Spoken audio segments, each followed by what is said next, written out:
Hello there Monster Wranglers, it's Haz here, and today I just plan to create some sort of a report or a showcase how my Dragon Quest Monsters playthrough is going on, and primarily share what my team looks like right now, so it might help those who are stuck or are looking for some tips and hints towards making a strong team, as I've seen a lot of comments from players around mid-game having a harder time. So while it's nice to talk about super endgame meta sometimes, let's also focus a little bit on casual normal gameplay. If you're looking for guides and tutorials for creating powerful monsters or how the systems work in Dragon Quest Monsters, feel free to check out the rest of the channel, but now, let's take a look at my current team. So progression-wise, I'm not even close to fully finishing the game. I spent way too many hours in creating my guides and synthesizing the monsters to test everything I released. I'm actually just finishing the higher echelons of the underworld, and it's quite funny since my team is so powerful from all the experimenting and testing that the whole game was and is still very much a pushover. But I'm having a lot of fun regardless, just because how good I think the monster synthesis system is. So my current team consists of Krystalinda, of course, as my wisdom-based spellcaster,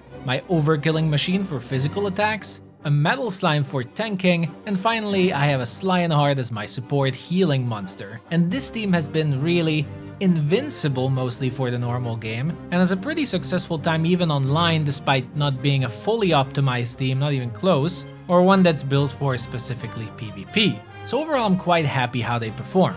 In the short example footage in the background, you can see the team easily shreds through even the zone bosses, in most cases without taking any damage, which is really fun to see, and I can't wait how they will perform later or what better changes I can make here and there to optimize it even further. Now let's take a look at what I use on my monsters and give you some ideas what works at least for the story mode, as PvP has a wildly different approach and you need a lot more defenses instead of just pure attack, which probably is going to be a completely separate video sometimes in the future. So here's my current team, and I'd like to point out that my team is absolutely not optimized, not even close. But what that means isn't that it's not a well-built team, but rather that they aren't synthesized in an optimal way yet, and my stats aren't near their maximum limits, nor are they shinies. You know, monsters do have stat limits, which determines how you should mix them and with what talent trees and what abilities they should use. For example, Metal Slime has a maximum of 1200 defense, being the highest defense monster in the game, yet my Metal Slime doesn't even have 900 yet, so I need to work on that one. On the other hand, my Krystalinda is nearing its maximum wisdom of 770 I believe, plus the wisdom boost, and I'm thinking of switching them off now for some defenses instead, so make sure you're properly keeping track of your stats.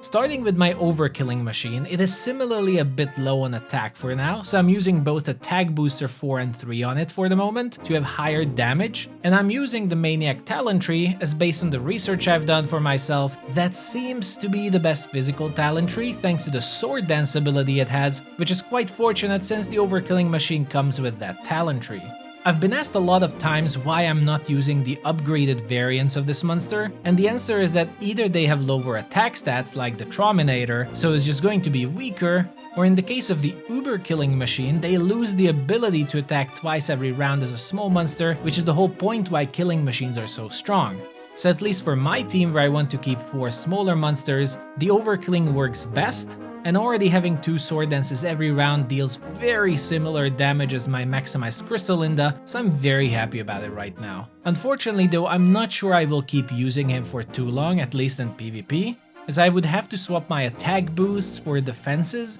and in that case Maniac would also be a lot weaker, and I'm thinking about just using different monster here instead, and keep the OverKilling machine for story stuff. Next is my Krystalinda, and we've already briefly talked about her. I'm using Perfect Speller on her as I don't have better ice magic for now, and with double wisdom boost as again, for story I don't really need defenses, but as she's reaching her maximum wisdom stat limitations, I will probably swap things around, but I'm not sure how yet, since if I dump the wisdom boosts, I might as well also switch to breath attacks like Ice Age that does not scale with wisdom, but still make use of her ultra crafty cracker that works with ice elemental attacks. You can already see here that building for maximum damage and then building for PvP has a massive difference in what kind of talents you choose, and the most obvious choices actually become useless as damage means nothing if you're constantly stunned, sleeped or paralyzed, and if you build defenses, then stat scaling attacks also become less useful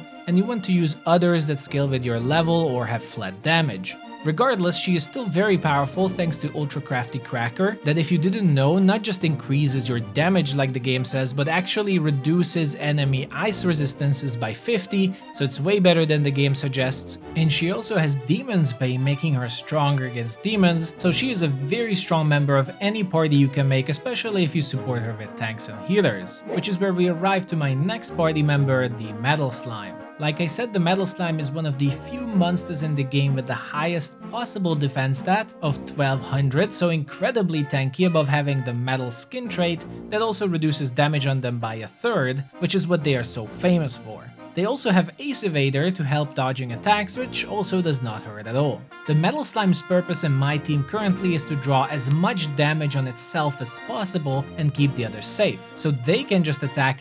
with their full glass cannon builds, and for this purpose, I'm using the Protector talent that has powerful defensive abilities, most importantly Selflessness, that you might have already seen in my Botkin Archer video that allows my Metal Slime to soak in all the team's damage and protect others, which works very well along with its incredibly high defenses. I just enable Selflessness and my team is practically invincible against normal enemies and attacks. I'm supporting this using HP Booster to have even more health, and currently I also use Zap Ward in order to counter the double MP costs on it and some bonus defenses, but it has so much MP by now that I will likely swap both the HP Booster and the Zap Ward for some state assailment resistances. As you can see, they are very vulnerable to being disabled by sleep and stun, and then they just become useless. Then my final team member is Slionheart, a very powerful healing monster, actually one of the strongest in the game, and the main reason for that is that they are one of the rare monsters that focus on healing,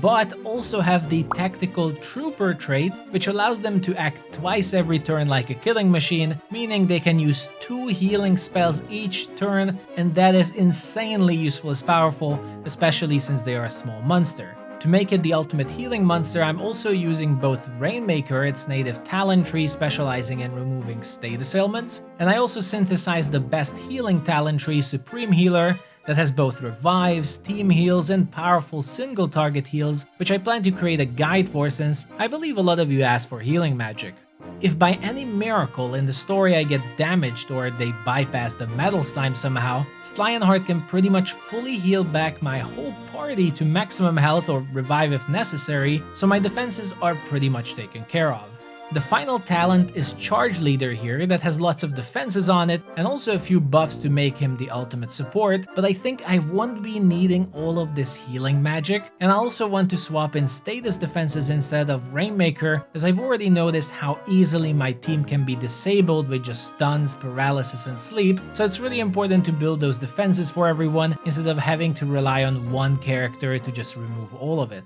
So that is pretty much my current team as I'm still progressing the base game. Like I said, I'm fairly invincible and this team is an absolute overkill for most things the game throws at you, but it's really fun to see how much you can push just flat damage on your monsters before switching over to more optimized and effective PvP-centric builds that cover all kinds of attacks, even state assailments and not just flat damage or magic. I'm having quite a lot of fun with this team and I hope this short report on my team gave some of you ideas on how a team can look like. It's a fairly average one that doesn't specialize on any particular gimmick, but just tries to cover all parts of the game from damage, defense, and support. So if you're somewhat struggling around mid to end game, you can take inspiration and try to build your team around these main pillars and you'll see your performance will skyrocket, especially that I think a lot of people at the start don't like to focus on healing or defenses and just go full damage. But as you get deeper in, you'll notice that everything is about defenses and attacks become almost just a secondary thing. But that is pretty much it for today. Hope you enjoyed this mini report that also serves somewhat as a sneak peek of what's to come next, as I'll definitely make guides on some of the monsters I've shown here and the abilities they have, and you'll be seeing them sometime soon. If there's anything that caught your eyes now, do let me know in the comments and I'll put it in my schedule to explain or make guides for. And just in general, do share with me what else you would be interested in Dragon Quest monsters. Where are you exactly in the game? Thank you so much for joining, everyone. Hope you're still very much enjoying the game and having a blast. But that's it for me today. Take care, Monster Wranglers, and I'll see you all the next time.